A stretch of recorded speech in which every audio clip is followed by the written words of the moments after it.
एक वड्डी खबर जिस दे उपर लगातार पूरे देश की नज़र बनी हुई है ਅਤੇ जिस दा खदशा ਜਾਂ डर सी वो अज एक बार फिर हो गया है। गल कर रहे हैं असी निर्भया के कतलकांड की, जिस दे दोषियों की तीजी बार फांसी टल गई है। जी हाँ, हुण इन्हां चारे दोषियों नूं कल फांसी नहीं होवेगी।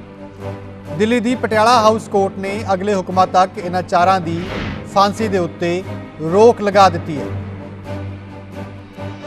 दस दी कि दोषी पवन गुप्ता जिसकी राष्ट्रपति कोल रहम की पटीशन लंबित होना इसकी वजह बनी है, क्योंकि राष्ट्रपति कोल उसकी पटीशन गई हुई है जो मर्सी पटीशन है, इस करके उसकी फांसी नहीं हो सकती। तो चारे दोषियों अलग अलग फांसी की पटीशन पहले ही खारिज हो चुकी है।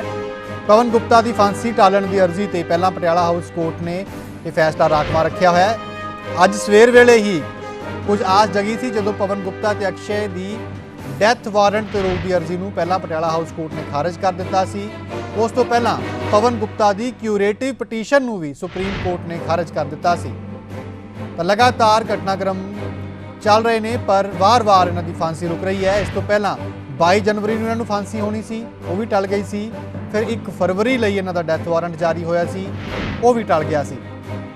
तो एक बार फिर हुण तीजी बार इन्हां दी डैथ वारंट जिहड़ा है वो एग्जीक्यूट नहीं हो पाएगा। कल इन्हां नूं फांसी सवेरे 6 बजे जो सुनाई जानी सी 3 मार्च सवेरे 6 बजे, पर हुण फांसी नहीं होने जा रही है।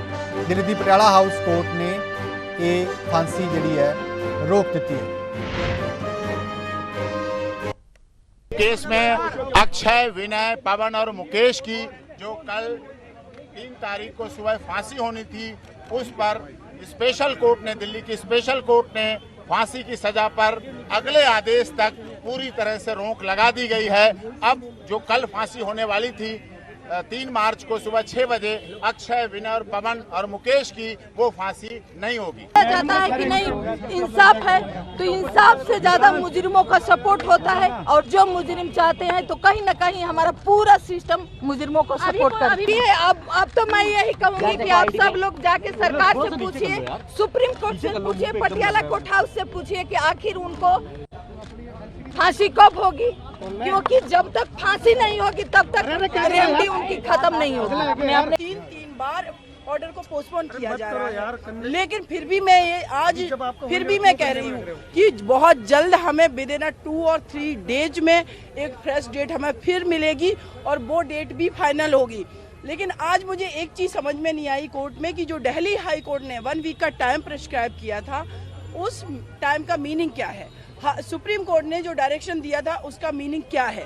क्या लास्ट ब्रीथ का मतलब ये होगा कि जब इन चारों कन्विक्टेड की नेचुरल डेथ होगी तिहाड़ जेल के अंदर, उसके बाद उसको लास्ट ब्रीथ माना जाएगा कि हमारे लास्ट ब्रीथ का मतलब ये होगा कि अब उसको मर्सी फाइल करनी है। तो देखिए ये सिस्टम ना, मैं कहूँगी मैम, एक तरीके से मेरे देश का सिस्टम सड़ चुका है।